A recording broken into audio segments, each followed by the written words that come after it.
I still remember the smell of the trash cans behind the restaurants in my hometown.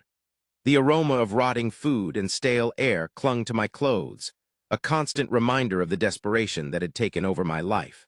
As a teenager, I had grown accustomed to the pangs of hunger that gnawed at my stomach every day. My family struggled to make ends meet, and food was a luxury we couldn't always afford. I recall the first time I rummaged through the trash cans, searching for anything edible. The shame and embarrassment still linger, but the hunger had become unbearable. I had seen others do it, and I knew it was a matter of survival. The first few times I was hesitant, but as the days went by, I became more brazen. I would scout out the restaurants with the best leftovers, my eyes scanning the alleys for the telltale signs of a recent dumpster dive. It was during one of these scavenging missions that I stumbled upon a cookbook. It was an old, tattered book with yellowed pages, but the pictures of exquisite dishes jumped out at me. I took it home, and as I flipped through its pages, a spark ignited within me. The recipes seemed like a different language, but the images of perfectly plated meals spoke to something deep within me. I began experimenting with the scraps I found. Using old vegetables, discarded herbs, and scraps of meat, I created meals that, to my surprise, tasted amazing. The flavors danced on my tongue, and for the first time in years, I felt a sense of joy. It was as if I had discovered a secret world, one where the discarded and the forgotten could be transformed into something beautiful. Those early experiments sparked a passion within me. I devoured cookbooks from the library, practiced techniques, and experimented with flavors. The trash cans became my pantry and the alleys my kitchen. I would cook for my family, using the scraps to create meals that brought us together. For a few moments, we would forget about the struggles, the poverty, and the hunger. But even as I found solace in cooking, I couldn't shake off the feeling that there was more to life than surviving on scraps. I wanted to create something better, something that would take me away from the poverty and the desperation.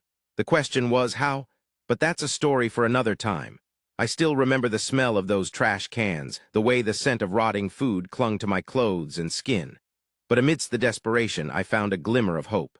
I started experimenting with the scraps I collected, trying to create something new, something edible. It was a challenge, but it was also a distraction from the harsh reality of my life. I recall the first time I made a decent meal from leftovers. It was a simple soup, made with vegetables I'd scavenged from the market and some scraps of meat I'd found in a dumpster. But it was a revelation. The flavors came together in a way that surprised me, and for a moment I forgot about the struggles I faced. That's when I realized that cooking wasn't just about sustenance, it was about escape. It was a way to temporarily forget about the hardships and find solace in something beautiful. I started to experiment more, trying new recipes, new techniques, and new ingredients. And as I cooked, I began to see a way out of poverty. I landed a job at a local restaurant working as a dishwasher, but I was determined to learn more. I watched the chefs, mesmerized by their skills, and I asked questions. They took me under their wing, teaching me the basics of cooking, and I soaked it all in like a sponge. The kitchen was a chaotic, fast-paced environment, but I thrived in it. I loved the camaraderie among the staff, the way we worked together to create something special. And as I learned, I started to see a future for myself, a future where I wasn't just surviving, but thriving. My colleagues at the restaurant became like a family to me. They were a rough bunch, but they had hearts of gold. There was Maria, the head chef, who taught me the art of sauce making. Jake, the sous chef, who showed me the secrets of meat preparation. And Emma, the pastry chef, who introduced me to the world of desserts. Together, we created something special, a culinary experience that brought joy to our customers. And as I worked, I knew that I'd found my calling. I was no longer just a kid eating scraps from trash cans. I was a chef with a passion for cooking and a dream of success. But little did I know, this was just the beginning of my journey. The real challenge was yet to come, and it would take me to heights I never thought possible. I still remember the smell of the kitchen, the sound of sizzling meat, and the feel of the cool, stainless steel countertops under my hands. It was my sanctuary, my happy place. I had been working in restaurants for years, but this one was different. This was the top restaurant in the city, and I was about to learn from the best. The renowned chef, Monsieur Leblanc, was a culinary god. His dishes were works of art, a symphony of flavors and textures that left customers speechless. I was intimidated, but I was determined to learn. I watched him mesmerized as he chopped, sautéed, and plated with ease. I took notes, asked questions, and practiced until my hands ached. It wasn't easy. The hours were long, the pressure was high, and the criticism was harsh. But I thrived on it. I perfected my skills, learning the art of fine dining, and slowly I started to develop my own unique culinary style. I experimented with flavors, techniques, and ingredients, pushing the boundaries of what was possible. Monsieur Leblanc noticed my progress, and he began to mentor me, sharing his secrets and encouraging me to innovate. I was his protege, and I was determined to make him proud. The kitchen became my playground, and I was the kid with the biggest, most fantastic toys. As I worked, I started to see the world in a different light. Food wasn't just sustenance. It was art, it was love, it was life. I realized that the leftovers I had eaten from trash cans as a teenager were not just scraps. They were opportunities, chances to create something beautiful from nothing. And that's when it hit me, the turning point. I knew that I wanted to open my own restaurant, to share my passion with the world. I wanted to create a place where people could come together, where they could experience the beauty of food, and where they could taste the love and care that went into every dish. But as I stood in that kitchen, my heart pounding with excitement, I knew that it wouldn't be easy. I would have to take a leap of faith, to risk everything, to follow my dreams. And that's exactly what I did. But what drove me to take that leap? What drove me to open my own restaurant? That's a story for another time. As I stood in front of the empty storefront, a mix of emotions swirled inside me. It was a modest space, but I could see the potential. I envisioned the sign above the door, the bustling kitchen, and the satisfied customers. This was it, the moment I'd been working towards for years. I was finally taking the leap and opening my own restaurant. I remember walking through the streets of my neighborhood as a teenager, rummaging through trash cans for scraps to eat. Who would have thought that same kid would one day be on the cusp of running his own Michelin-Star restaurant? The journey had been long and arduous, but I'd honed my skills, and my confidence had grown with each passing day. Now, as I gazed at the blank canvas that would soon become my restaurant, I felt a sense of trepidation creeping in. Finding investors had been a struggle. Many had laughed at my idea, questioned my background, and doubted my ability to succeed in the cutthroat world of fine dining. But I refused to let their skepticism deter me. I poured every ounce of passion and conviction into my pitches, and eventually I found people who believed in me, who saw the potential in my unique concept. That concept was born from my humble beginnings. I wanted to create a culinary experience that blended the elegance of fine dining with the hearty, comforting flavors of the food I grew up with. I spent countless hours perfecting my menu, experimenting with techniques, and crafting a space that would transport customers on a journey through my life. As I began to build my team, I knew I needed talented individuals who shared my vision. I scoured the city for chefs and staff who were not only skilled, but also passionate about food and storytelling. We worked tirelessly to bring my concept to life, and with each passing day, the excitement grew. We faced numerous challenges, of course, delays, setbacks, and moments of self-doubt. But I'd learned to persevere, to push through the uncertainty and focus on the end goal. And as I looked around at my team, I knew I hadn't done it alone. We were all in this together, driven by a shared passion for food, for innovation, and for the pursuit of something truly special. And so, with the restaurant finally taking shape, I couldn't help but wonder, would it be a success? Would people respond to my unique blend of flavors and stories? The uncertainty was exhilarating, and I knew that the only way to find out was to take a deep breath, open the doors, and invite the world in. As the months went by, my restaurant continued to thrive. The once skeptical food critics were now singing my praises, and the diners were raving about my unique culinary style. I remember the first time I saw a line of people waiting outside my restaurant, eager to get a taste of my creations. It was a surreal moment, and I couldn't help but think back to the days when I was rummaging through trash cans for scraps. But the real validation came when I received my first Michelin-Star.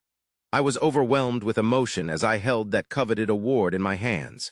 It was a testament to my hard work, my dedication, and my passion for cooking. I thought about all the late nights, the early mornings, and the endless hours of experimentation that had led to this moment. I thought about the people who had doubted me, who had told me that I would never make it in the culinary world. And I thought about the people who had believed in me, who had supported me every step of the way. The Michelin-Star was just the beginning. I expanded my restaurant empire, opening new locations and exploring new concepts. I collaborated with other chefs, learning from them and sharing my own knowledge. I became a celebrated figure in the culinary world, known for my rags to riches story. People would come from all over to taste my food, to hear my story, and to be inspired by my journey.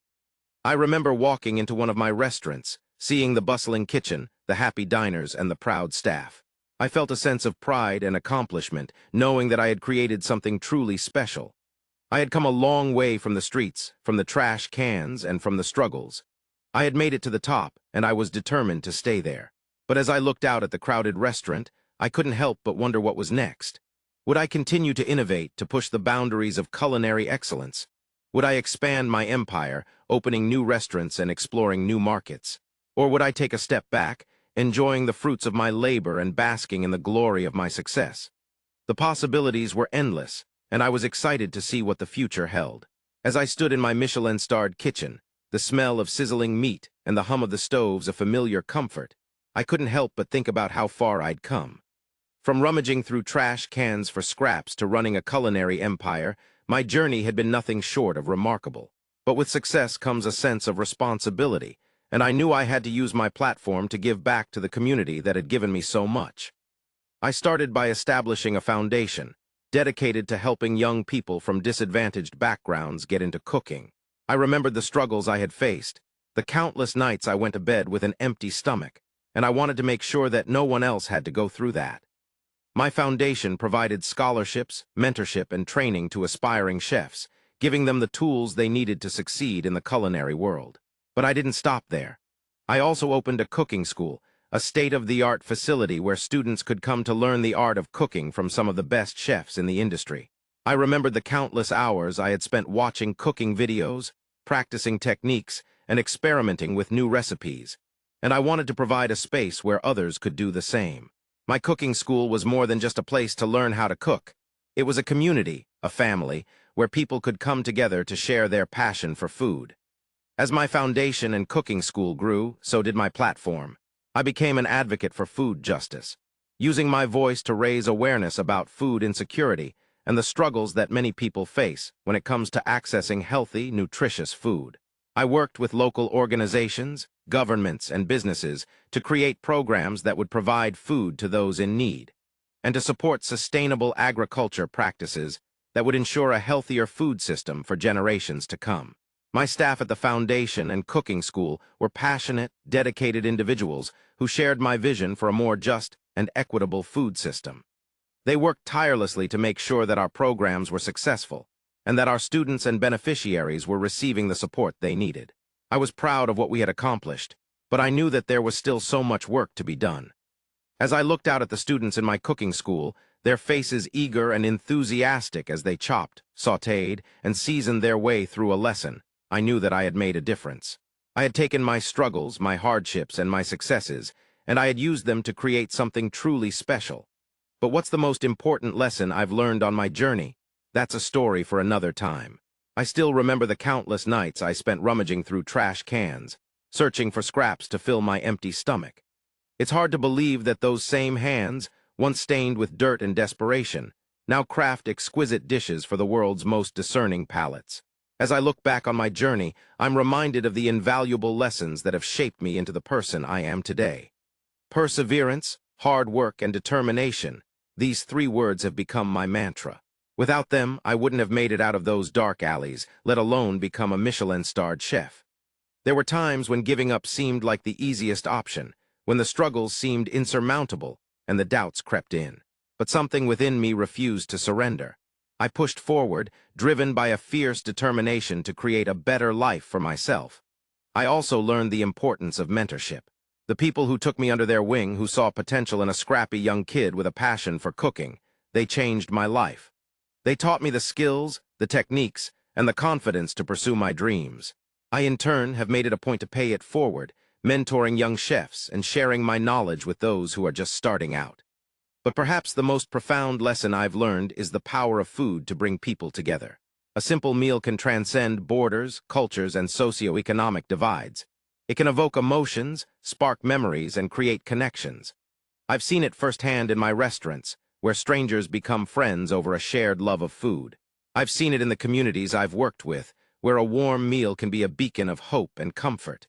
As I reflect on these lessons, I'm reminded that my journey is far from over. There's still so much to learn, so much to explore, and so much to give back. The kitchen will always be my sanctuary, my creative outlet, and my passion. But it's the people, the stories, and the lessons that make it all worthwhile. And as I look to the future, I know that there's still so much more to come. But what's next for this culinary superstar? As I stood in my Michelin-starred kitchen, surveying the bustling team of chefs and waitstaff, I couldn't help but feel a sense of pride and accomplishment. We'd come a long way since those early days of scrounging for scraps in trash cans. But I knew that the culinary world was constantly evolving, and if I wanted to stay ahead of the curve, I had to be willing to adapt and innovate. For me, that meant striking a delicate balance between creativity and business acumen. It was no longer enough to simply create delicious dishes. I had to think about the bottom line, too. I had to consider the cost of ingredients, the efficiency of my kitchen, and the ever-changing tastes of my customers. It was a constant juggling act, but one that I was determined to master. As I looked to the future, I knew that expansion was on the horizon. I had plans to open new restaurants, to explore new concepts and cuisines, and to push the boundaries of what was possible in the culinary world. I was excited to take on new challenges, to learn from my mistakes, and to continue to grow and evolve as a chef and a businessman. But even as I was making plans for the future, I knew that I couldn't lose sight of what had brought me to this point in the first place. My passion for food, my commitment to excellence, and my determination to succeed, no matter what obstacles came my way. I was a millionaire chef, running Michelin-starred restaurants, but at the end of the day, I was still just a kid from the wrong side of the tracks, who had eaten leftovers from trash cans to survive. And that's what drove me to keep pushing forward, to keep striving for greatness, and to never forget where I came from. I took a deep breath, savoring the sights and sounds of my kitchen, and smiled to myself. I was ready for whatever came next. But little did I know, the biggest challenge of my career was just around the corner, waiting to test my skills, my creativity, and my resolve. As I stood in the kitchen of my Michelin-starred restaurant, I couldn't help but think back to the days when I had to rummage through trash cans just to find something to eat. It was a far cry from the life I was living now, but it was a reminder that no matter how far I'd come, I still had to be prepared to face adversity head-on. In the culinary world, you're only as good as your last dish. One bad review, one off night, and your reputation can be tarnished. I knew that all too well. But what I'd learned over the years was that it wasn't about being perfect, it was about being adaptable. When I first started out, I thought I had to do everything on my own. I was too proud to ask for help, too stubborn to admit when I was wrong. But as I grew older, I realized that was a recipe for disaster. I began to surround myself with people who were smarter, more talented, and more experienced than me. And I learned to ask for help when I needed it. It wasn't always easy. There were times when I felt like I was losing control, like I was admitting defeat. But the truth was, I was gaining so much more. I was gaining the knowledge, the expertise, and the support of people who believed in me. And that's what I want to pass on to others. I want to teach them that it's okay to ask for help, that it's okay to not have all the answers. Because when you're willing to admit your weaknesses, you open yourself up to a world of possibilities. I remember one time we were facing a major crisis in the kitchen. One of our suppliers had let us down, and we were short on a crucial ingredient. I could have panicked, I could have yelled and screamed. But instead, I called a meeting with my team, and we brainstormed together. We came up with a solution that not only saved the dish but made it even better. That's the power of adaptability. That's the power of resilience. And that's what I believe has been the key to my success. It's not about being the best. It's about being willing to learn, to grow, and to evolve. As I looked out at the bustling kitchen, I knew that I still had so much to learn. But I also knew that I was ready for whatever came next. Bring it on, I thought. I'm ready to adapt, to overcome, and to succeed. But what's the key to continued success? That's a question I'd have to keep asking myself, every day, every hour, every minute.